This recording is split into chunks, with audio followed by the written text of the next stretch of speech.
Untuk yang pertama, Peret Sampel Tites akan disampaikan oleh Ibu Halimah.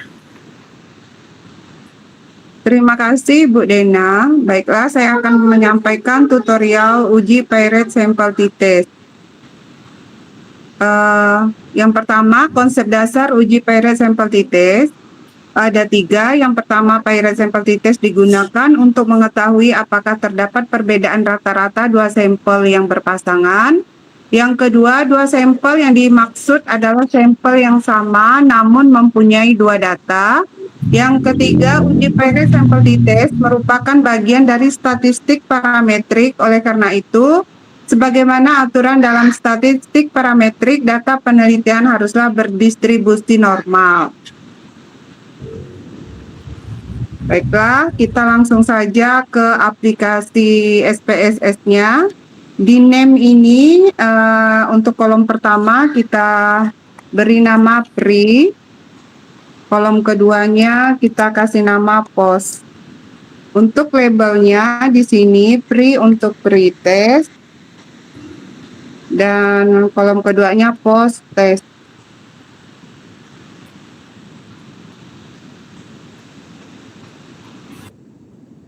Kemudian kita ke data view. Nah, di sini ada pre dan post test. Kemudian tinggal kita mengcopy data pre-test dan post test. Kita copy.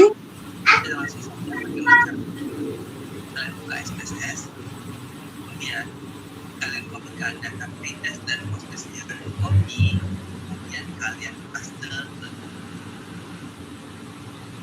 Setelah kalian paste,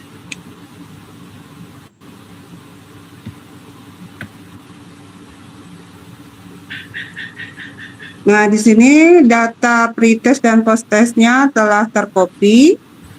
Kemudian kita langsung saja ke analyze, compare mean, kemudian Pairet sampel tites. Nah, di variabel 1, klik pretest, kita pilih pretest. Untuk variabel 2-nya kita klik post test. Kemudian oke. Nah, di sini telah tampil hasilnya Pairet sampel statistik.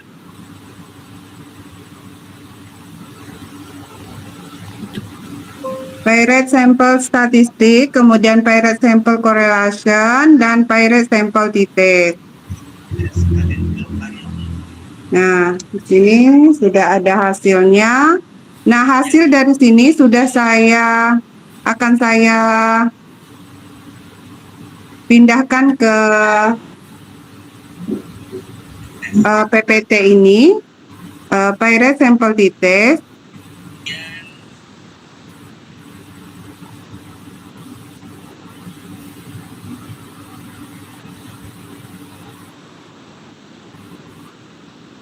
Nah, ini adalah hasilnya yang telah saya pindahkan.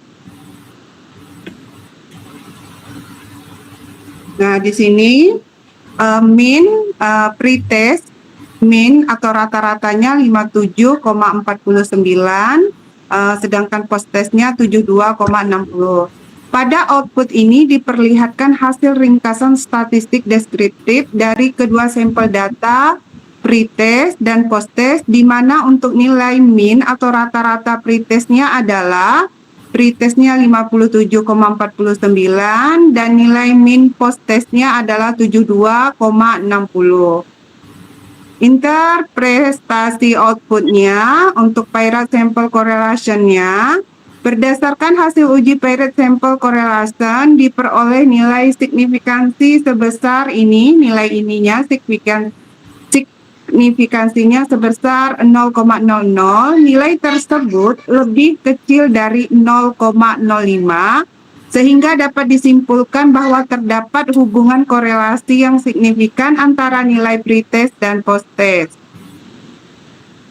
Nah, ini interpretasi outputnya, Pairet sampel titesnya di sini. Nah, dasar pengambilan keputusan jika nilai signifikasi tuteletnya itu kurang dari 0,05, maka terdapat perbedaan yang signifikan antara hasil belajar pada data pretest dan posttest. Jika nilai signifikasinya totaletnya lebih dari 0,05, maka tidak terdapat perbedaan yang signifikan antara hasil belajar pada data pretest dan posttest. Pengambilan keputusan, nah di sini kita lihat nilai signifikasi totaletnya itu 0,00. Diketahui bahwa nilai signifikasi totaletnya sebesar 0,0, maka 0,0 tadi itu kurang dari 0,05. Maka kita dapat simpulkan bahwa terdapat perbedaan yang signifikan antara hasil belajar IPAS pada data pretest dan posttest. Baiklah, demikianlah tutorial untuk uji Pirate Sampel T-Test. Saya akhiri, wassalamualaikum warahmatullahi wabarakatuh.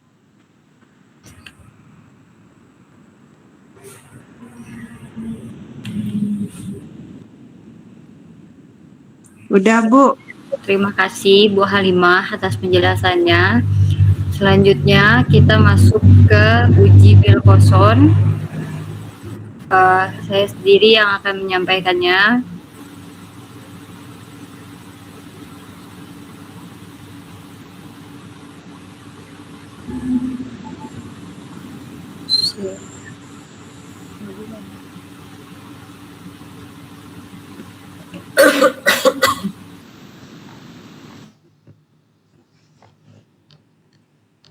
Bisa belum?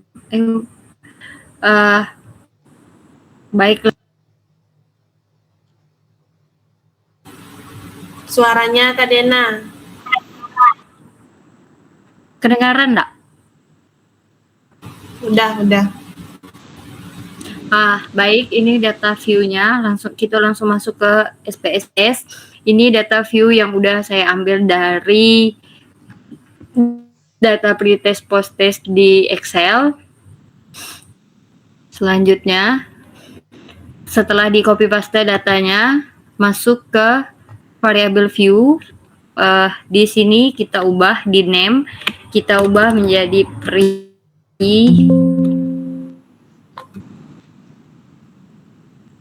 Kemudian ini post. Selanjutnya label kita tulis pre-test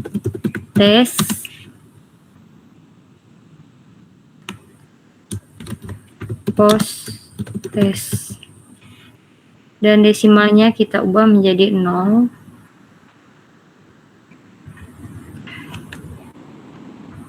Variabel ini sudah kita setting dan saatnya kita ke data Wilcoxon. Caranya adalah klik analyze. Kemudian masuk lagi ke data view, masuk ke analyze. Kemudian analyze, masuk ke non parametric test. Kemudian kita pilih legacy dialogs. Kemudian kita pilih to relate samples. Nah, akan muncul ini. Kita masukkan pretest. Kemudian yang duanya kita masukkan posttest. Dan pastikan di test type-nya kita udah klik Wilcoxon. Kemudian kita oke-kan. Nah, akan muncul data seperti ini.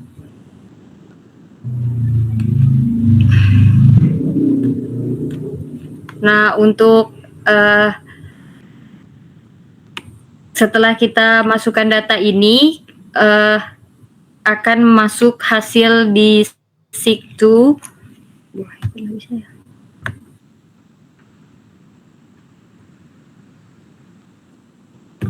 Yang ini SIG2 Tailored.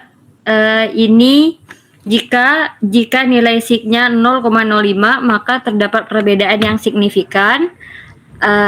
Dan jika kurang lebih dari 0,05 tidak terdapat perbedaan yang signifikan. Kita lanjut lagi.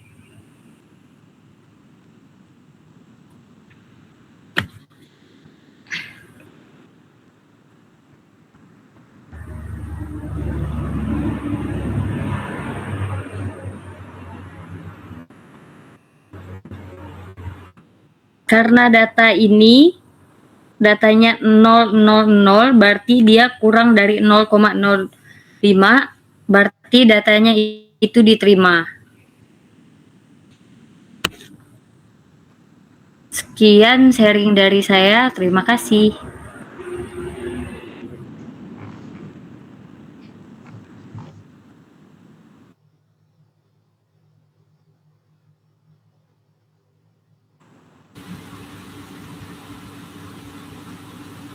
Selanjutnya N-gen yang akan disampaikan oleh Ibu Hadijah.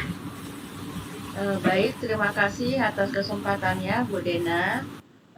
Izin semuanya, saya share screen.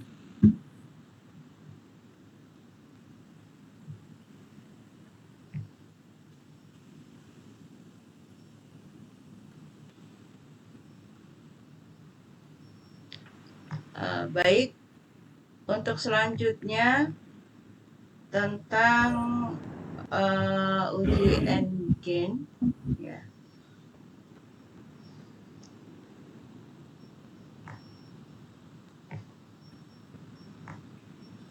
Cara menghitung N-gen score di SPSS. Sebelumnya kita lihat dulu pengertian N-gen. N-gen atau normalized gain adalah ukuran untuk melihat efektivitas suatu pembelajaran dengan membandingkan skor pretest dan posttest. Ya.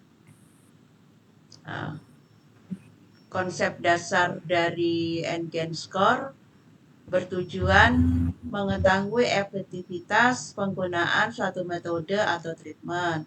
Kemudian uji N-gen score dilakukan dengan cara menghitung selisih nilai posttest dengan nilai pretest. Ini ada tabel ya, kategori pembagian N-gen score. Jika nilai ya N-gen lebih besar dari 0,7 maka kategorinya tinggi. Kemudian jika nilai N-gennya berada di antara 0,3 dan 0, sampai 0,7 maka kategorinya sedang. Kemudian jika nilai N-gennya itu lebih kecil dari 0,3 kategorinya rendah. Kemudian untuk kategori tafsiran efektivitas N-gen score dalam persentase, jika lebih kecil dari 40%, maka tafsirannya tidak efektif. Jika persentasinya berada di antara 40 sampai 55%, maka tafsiran kurang efektif. Jika persentasi di antara 56 sampai 75%, tafsirannya cukup efektif. Dan jika lebih besar dari 76, maka tafsirannya efektif. Baik, kita langsung ke data SPSS. Di sini kita tulis ya, untuk variabel view-nya kita tulis dulu pretest, posttest, kemudian ya, desimalnya dienolkan.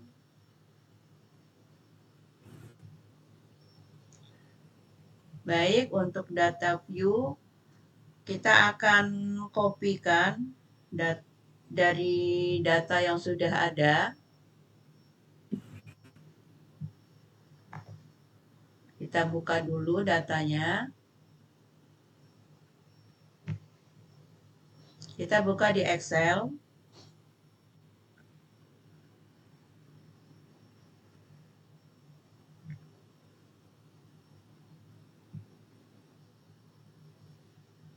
Baik, kita copy.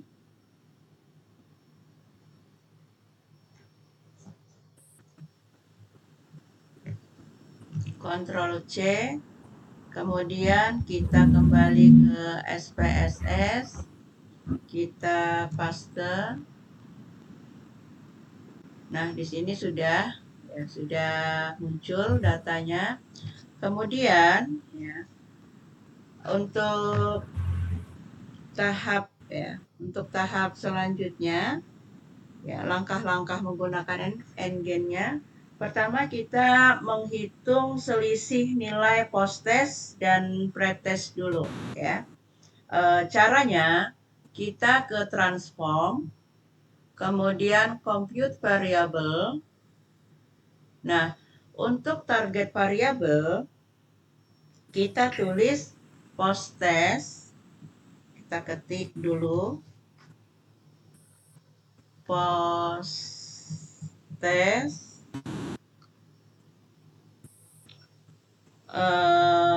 Selanjutnya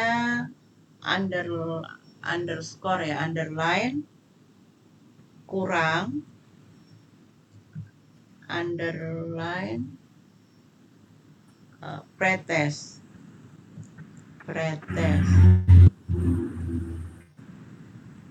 Kemudian pada numeric expression, kita masukkan post-test.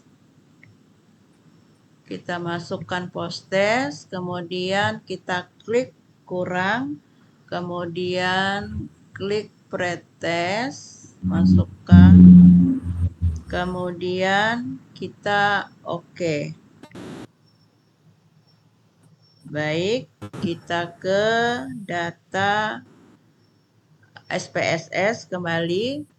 Sudah ada nilai post-test ya, selisihnya. Kemudian yang kedua, kita menghitung skor ideal dikurangi nilai dibagi skor pretest. Kita ke data view, ini masih kita ke transform, kemudian compute variable, kemudian pada target variabelnya kita hapus dulu, kita tulis skor, kemudian underline ideal, kemudian underline kurang, kemudian underline pretest. Selanjutnya, pada kolom numeric expression, ini kita hapus dulu. Kita masukkan angka 100, kemudian dikurang pretest, kemudian kita tekan oke. Selanjutnya kembali ke SPSS. Di sini sudah muncul ya skor ideal. Selanjutnya yang ketiga kita akan menghitung nilai NGen skornya. Masih di data view, kita ke transform, kemudian compute variable. Di target variable ini kita hapus dulu. Kita tulis NGen score. Kita tulis NGen, kemudian underline score. Selanjutnya pada numeric expression, di sini kita masukkan, ini kita hapus dulu. Kita masukkan variabel post-test kurang pretest ya, klik kanan, kemudian dibagi skor ideal. Variabel skor ideal kita klik kanan. Selanjutnya kita klik OK. Kita kembali ke data SPSS. NGen skornya sudah muncul. Kemudian yang terakhir kita hitung nilai NGen dalam bentuk persentasenya. kita ke transform lagi, kemudian compute variable, kemudian di target variable kita hapus, kita tulis secara n-gain persen. Kemudian underline persen. Kemudian di numeric expression-nya kita hapus dulu. Kita masukkan variabel n-gain score. Kita masukkan, kemudian dikali, kita cari bintang ya. 100 kali 100, kemudian kita klik OK. Selanjutnya kembali ke data SPSS, n-gain score-nya sudah muncul ya, sudah terlihat. Nah, terakhir untuk mengetahui tingkat efektivitas ya suatu metode atau treatment, maka menggunakan nilai rata-rata. Nah, caranya kita ke analyze, kemudian deskriptif statistik ya. Kemudian kita pilih yang deskriptif. Nah, muncul papan dialog, kemudian kita masukkan n-gain score dengan n-gain persen. Kita blok aja, kita masukkan. Setelah itu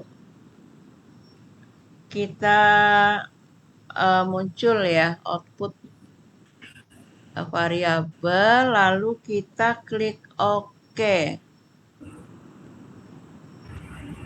Nah, di sini muncul outputnya.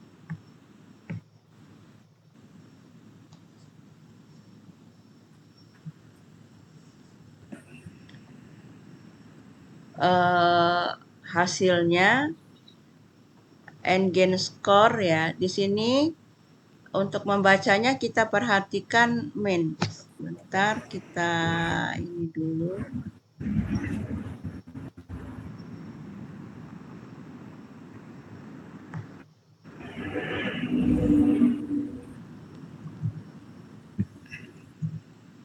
Baik.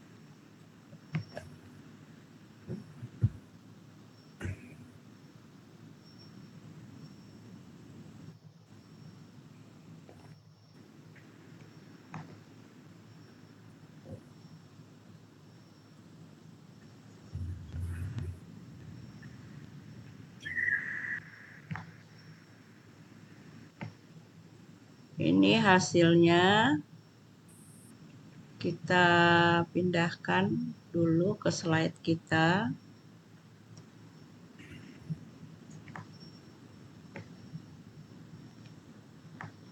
Deskripsinya dari hasil data yang sudah kita masukkan. Nah, jadi di sini terlihat n-gain score-nya 0,35. Kita lihat tabelnya. N-gain score 0,35 berarti kategorinya sedang. Kemudian tadi hasilnya mana? N-gain persennya 5,88. Kategorinya